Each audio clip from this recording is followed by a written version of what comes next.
Hello folks, welcome to another edition of What the Heck Is He Doing? There have been a lot of talks about this little guy in the last couple days, so I figured I'd come and do a walk around of the unique things about this little tractor. Obviously, it has a front end loader on it. And that's the big thing everybody's been talking about lately is, they've never seen a John Deere H with a front end loader. This is a 1941 model. Not a lot to talk about really for the aspects of what everybody already knows. I mean, it obviously has the cute little cast iron front wheels, which, I love the style of that. Yes, there is an alternator on there. It's a single wire. It currently doesn't work. Bought it right out of the box. Doesn't work. I gotta take it to a guy I know, see if he can get it working for me. I'm guessing the regulator was shot in the box. It's not an original paint job. It's not original decals. I mean, obviously, look, the H is hand painted on, which I thought was cool, so I just let it go the way it is. The loader is not factory. Let's get that squared away right now, okay? You see that piece right there where my finger's pointing? That's how I can tell it's not factory. That is a signature sign to me that this is a Wagner loader. W-A-N-G-E-R. No, W-A-G-N-E-R. I'll get it right one of these years. Okay, don't worry about it. It's a single action lift and it's a trip dump on the bucket. Somewhere on here, I guess it finally wore off. One of the previous owners decided to put a decal, I think it was right about here, that said John Deere on it. And it threw off a lot of people, because everybody assumed that this was a Deere loader. No, it's not. I did do a little bit of research. John Deere never made a front end loader for, this size back in the 40s and 50s. A Model 45 loader would have been too big. And the loader that went on the M and MT would have been too heavy for the front end. Now, coming around to the front, this is obviously a manure bucket with the dirt scoop extension on the front. The idea behind this tractor basically was, with the loader, loading manure. That's the whole basis of it. Whether or not the first owner used it for loading manure, it's hard to say. Obviously, because you come around to the back side of the tractor, and this is what throws people off the most, is the way the first guy or second guy, wherever, did the wheel weights. And look at those suckers. These are monsters.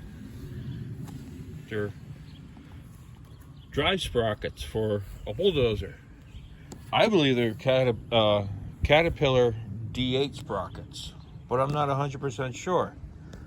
But they make a great conversation piece.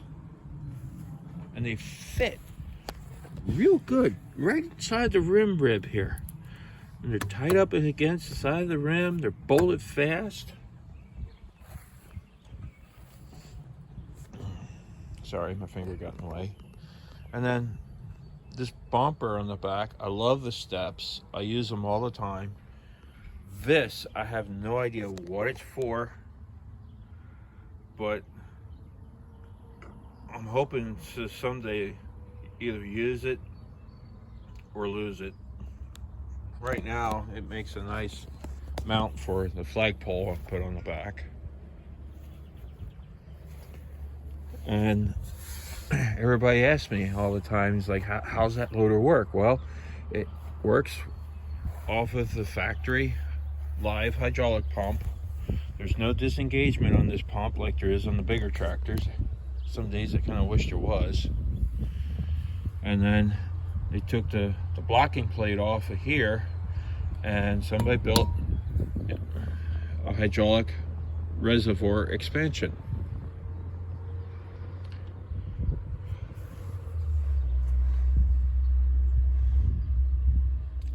Let that sink in a little bit.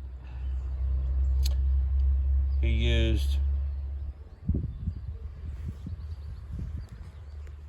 water valves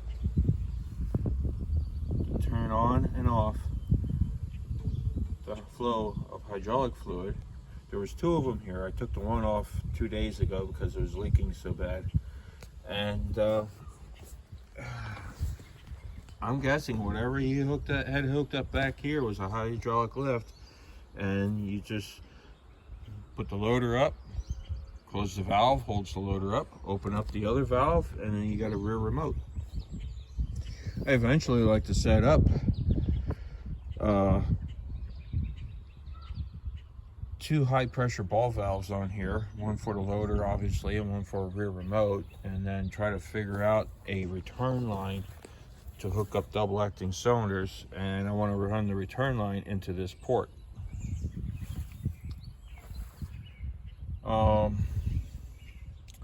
Tractor runs really well. I have a lot of videos of me starting it and running it, so I'm not going to be starting it up today. Sorry folks. Fella I bought the tractor from, he removed this support bar here so he could get to the flywheel easier. He's in his 70s, so you know he's old. When I got the tractor from him, I insisted I needed the support bar because I intended to use the loader, and use it I did. Gas selector valve here does work. There's a secondary valve in the line. I don't know who put that in, but considering that that valve is almost wet all the time, I'm hoping that I don't have any gas seeping down into my engine oil like I did in the past with other tractors. Electric lights, as far as I know, the electric lights still work. I have to do a rewire of the system again because I'm having trouble with the switches, because I'm still trying to figure this out, because this is done by, 2 owners ago at least.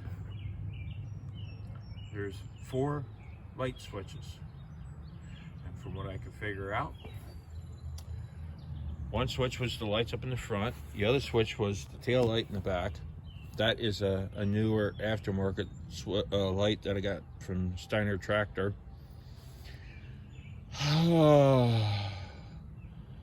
I'm guessing this thing had auxiliary lights in the front somewhere. I still have no idea where they were mounted at. And turn signals, because the one switch is a selector for right and left. License plate mount, I put this plate on just the other day. It's not going to be permanent because I want to put eye loops on. I want to put an eye loop on each hole, because what I want to do is, this Kiefer built John Deere subsoiler, it's a 15-20. I use this with the H. I have a video of it, 15 inches in the ground roughly, and it pulls it. First gear, quarter throttle, no issues.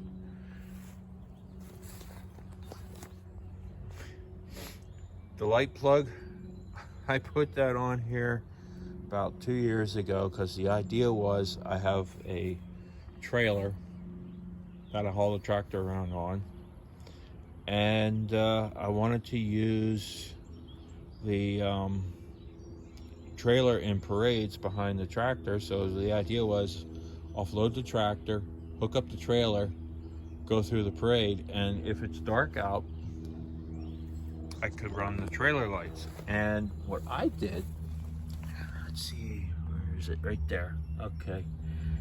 I put a flare stat on the line, and I hooked it up to the left and right turn signal lights, and it does work, the turn signal lights on the trailer.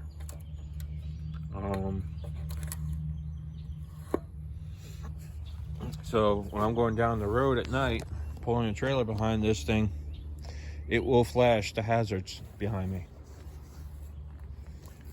That little button there is a new button I put in about 5 years ago to work this horn. The horn does work. The button doesn't work anymore, obviously, but I don't have a battery in right now to even show you folks that part. What other things were people asking about? I mean, a lot of people just love the wheel weights and the loader. And I'm dragging this video out a little bit longer than what I should, but it's a dandy little tractor. I love it. I love using it. And it's like a couple of years ago, a tree limb fell onto the loader boom when I had it off of the tractor, and I've been itching to get it back on for the longest time, and I had time on Monday, so I just came out here, threw it all together. I was surprised I got it back on because it went on tight, you know, but it still goes up and down, and you know, it just gives me a really good cool factor. I love it. And so this concludes my walk around of my John Deere H with the loader, Wagner loader, W-A-G-N-E-R. I'll get it spelled right one of these years. It steers real easy with the loader on, even with the load in the bucket. I'm hoping to have it to the show coming up in August. I gotta try to remember to get those show dates posted. But yeah, it's gonna be.